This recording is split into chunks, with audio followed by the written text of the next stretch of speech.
Privacy. Hey, it's a right very, very well protected by the U.S. Constitution and by all state constitutions. But that right of privacy, particularly privacy against search and seizure and arrest, how far does that go? Well, it takes us to this week's case.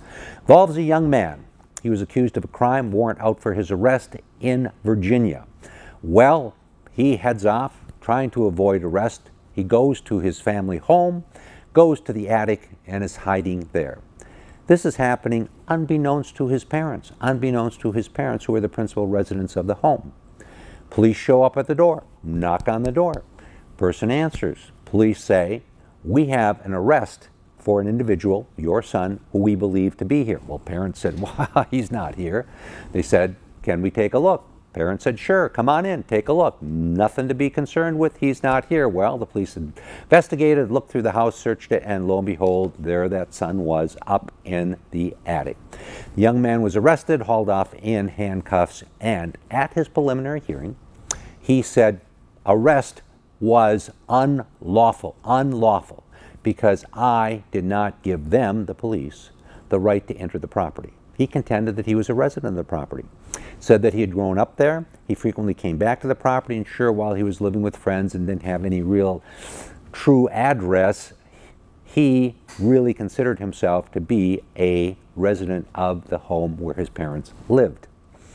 Generally, under the law, residence is established, at least from a civil standpoint, on two bases.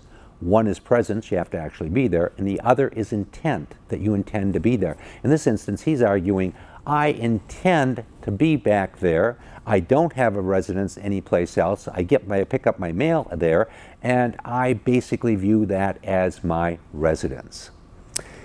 Well, the prosecutor argued on the other side, wait a second, we can establish he hasn't been there for weeks, that he is living in various places, and for all intents and purposes, he is not a resident of that house, even though he grew up there. Judge heard this and came away saying, you, Mr. Prosecutor, are absolutely correct, and there is no residency here, and accordingly, the police had the ability to come in with the permission of the actual resident and search it. The arrest was lawful. Okay, so what do we learn from this? What we learn from this is just because you're hanging out someplace does not mean that you have custody and control of that property and can contend that you can control who can come and who can go. In order to do so, and there are a number of cases dealing with this, it's necessary to show that you, in fact, have some kind of ownership interest in that property. You may have an actual lease on that property. The fact that maybe you're staying as a roommate with a handshake agreement with somebody who is the leaser of the property does not give you residential rights in that property.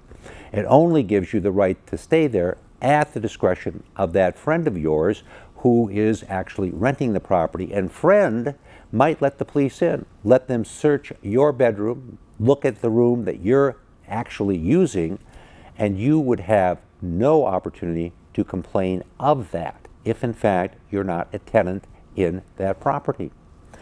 Okay, well, we bring you this case as we bring you cases every week so you understand how the law works.